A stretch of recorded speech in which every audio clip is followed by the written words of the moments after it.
এইফালে এইফালে এইটো চা এইটো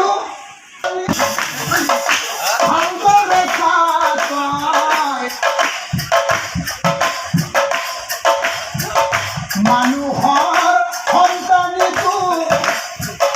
দেখিছিলে নাই মনৰ মাজত পাই আজি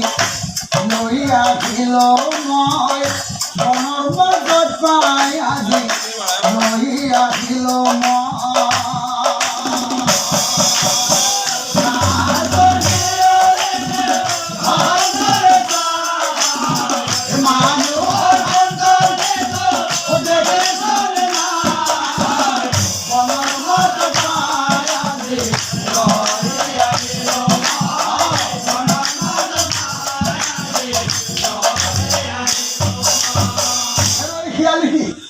এই সন্তানটোৰ বোধহয় কোনো পিতৃ মাতৃ নাই সেইকাৰণে আজিৰ পৰা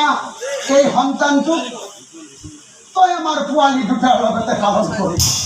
ভালদৰে ডাঙৰ দীঘল কৰিবি তই তাইক মাতৃৰ মৰম দিবি আৰু মই পিতৃৰ মৰম দিম হ'ব আৰু এনেকৈ সেই শিয়ালিনী হালে সেই মানুহৰ কণমানি ছোৱালী সন্তানটোক লালন পালন কৰিবলৈ ধৰিলে এতিয়া চাওকচোন বাৰু এনেকৈ বহুত বছৰ